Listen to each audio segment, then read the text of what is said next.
And more importantly, what would your pirate name be? Hello space fans, I'm Steve and this is a Space Pirates episode. Pirates still exist. They're still out there trying to capture ships. Now, I'm ex-Navy myself and I have actually done a couple of counter-piracy tours, so I've fought real pirates. They're not like the ones you see on TV. They're pretty well armed. They have usually AKs and sometimes RPGs. So yeah, they're not Captain Hook, they're not Jack Sparrow, they're legitimately dangerous. That said, we're here to see if we're going to see pirates in space or if they're just an Earth thing. Now, life at sea isn't easy. Right? It's a lot easier than it used to be, certainly. We have long-lasting food and digital communication, satellite phones, you can keep in touch with home. With radios, you're never far from help or assistance. All those things are different in space. Everything in space is harder, the stakes are much higher.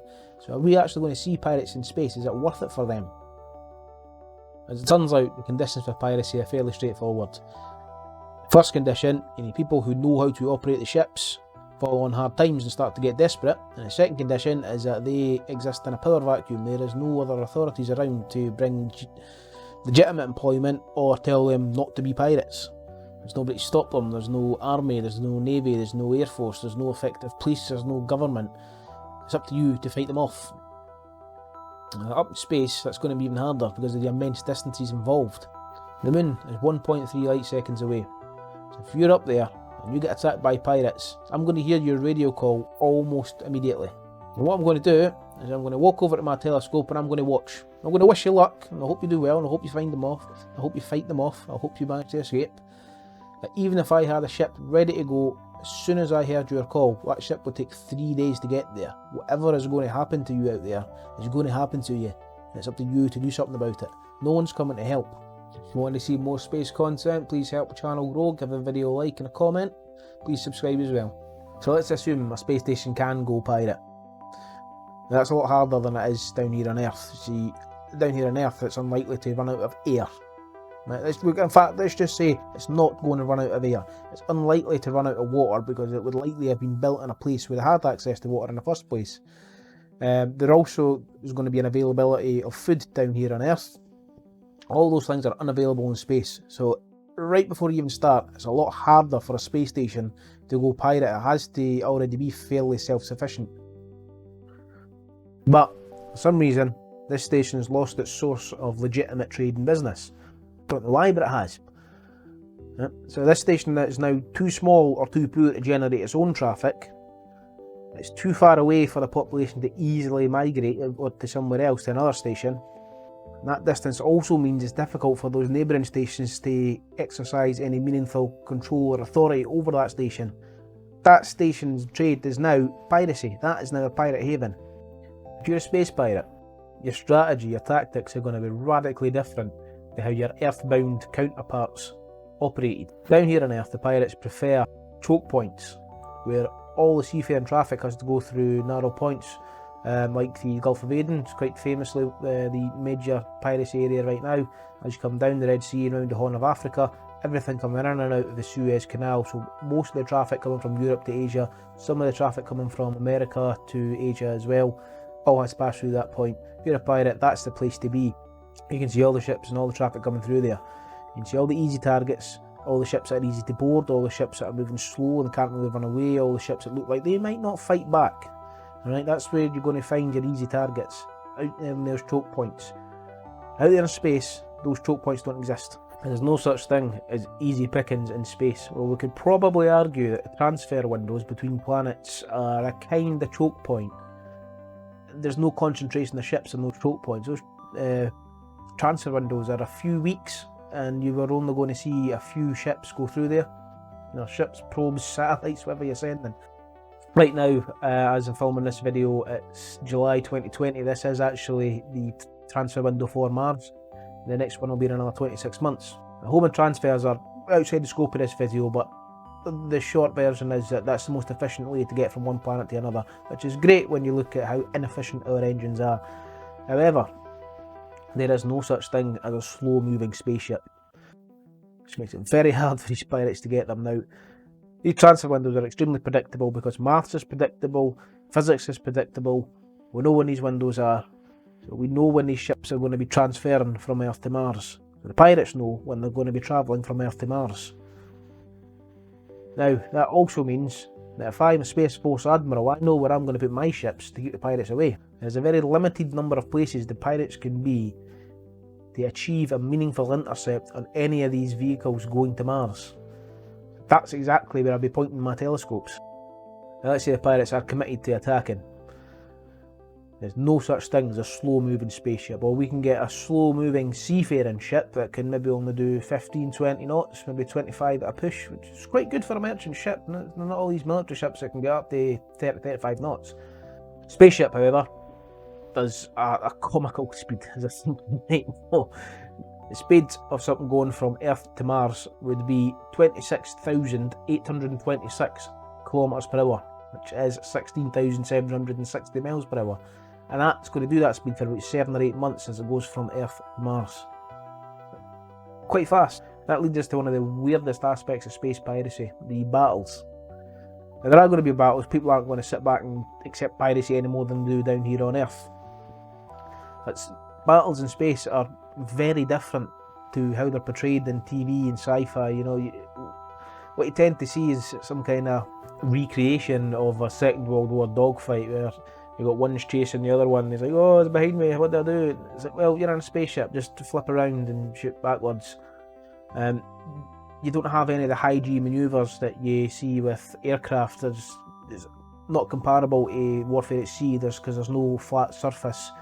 It's not comparable to any infantry or vehicle fighting either. There's no ground, there's no tree line, there's no terrain. It's completely different.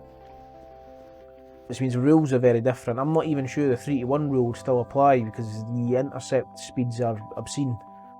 To put it bluntly, that battle's going to happen so quickly that a human's going to be useless doing any of the actual fighting, maybe for some of the planning, but not the actual fighting.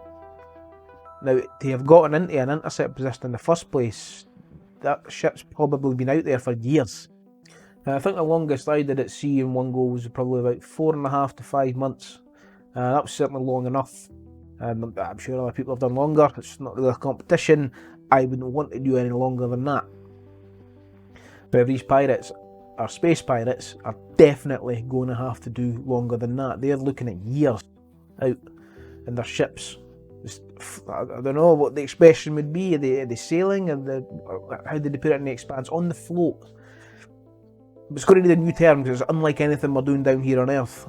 When they set off on their pirate expedition, all the food they're carrying is all the food they have. All the water they're carrying is all the water they have. All the air, all the fuel, all the spares, all the repairs. Everything they have is all they have. There is no rescue. Nobody's going to come and rescue a pirate. Imagine that for years, watching your ship disintegrate around you. Not because it's badly built, because it's aging. And you're going to be out there for years. Things are going to break, things are going to wear out, things are going to need replaced. How are you going to feel watching these supplies dwindle, knowing that's it, and they're gone, they're gone? What happens when you use the last flux capacitor? When your last Kyber crystal burns out, and that, what are you going to do then? I could definitely imagine a lot of pilots going crazy, watching their supplies, their food, their water, their air, run out and dwindle. They have some kind of accident, they run out, they use more than they want to, more than they needed to. They're poor discipline. They have Christmas dinner every day, and then there's no food by the end of the week. There's an extra element of stress here. So why do it? Why put yourself through all that? All the stress, all the anxiety, all the years in isolation, all the negative effects it's going to have on your mental health, the negative effects it's going to have on your physical health, as your body wastes away and trapped in a spaceship, as you're exposed to radiation. And yeah, I hear what you're going to say here. It's like, but Steve, in the future we're going to have better radiation shields, we're going to have spin gravity and better foods and more reliable ships and better technology. And yep, I totally accept that. All of that probably going to happen.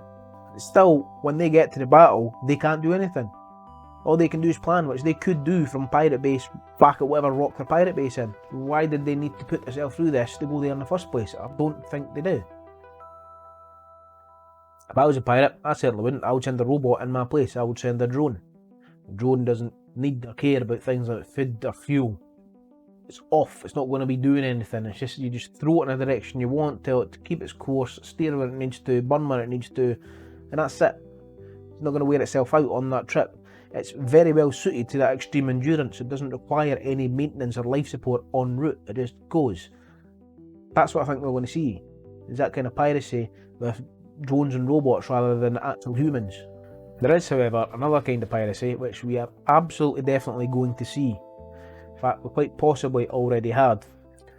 It's piracy in the form of an unflagged attack. Unflagged attacks happen all the time. They're a favourite of governments and organisations when they want to do something sinister or underhanded, but they don't want their name attached to it. They don't want their agencies, they don't want their intelligence, their spies, their armies and militaries attached to it at all.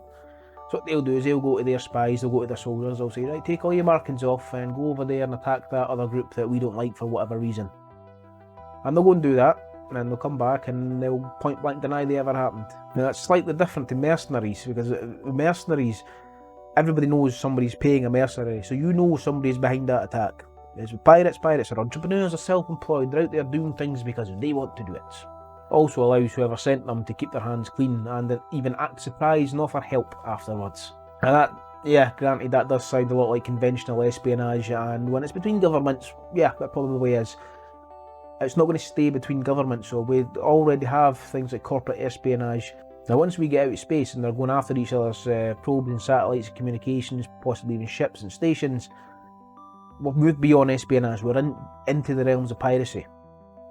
That's certainly in its infancy already between governments, but both governments will point blank deny anything ever happened. And we first started to see this back in the 70s, when American spy satellites would have incredibly inconvenient failures exactly when they were passing over the Soviet targets they were trying to photograph. What are the chances?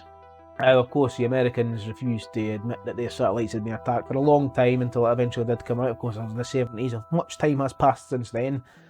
The Soviets, likewise, we know nothing about this, which means an unknown force of unknown size and organisation somewhere inside the Soviet Union was attacking American satellites, disabling them when they were trying to do their job. Now, that is technically piracy, because that's not a one-man band doing that. It's a very safe bet. Similar things are still happening pretty much every day. There is also the rumours of hackers managing to get hold of satellites in the past. That's probably going to happen again at some point as we get more and more private satellites up there. It's just more opportunities for other people to worm their way in. We'll maybe come back and talk about space pirates again another time. I think the battles in space definitely deserve their own episode. There's so much going on there that's consistently portrayed very badly in cinema and on TV shows. It's an interesting thing to think about though. All the physics are different. If you were commanding your ship and you're going to be attacked by pirates, how would you defend your ship? And more importantly, what would your pirate name be? I'm Steve, and that was our Space Pirates episode. See you next time.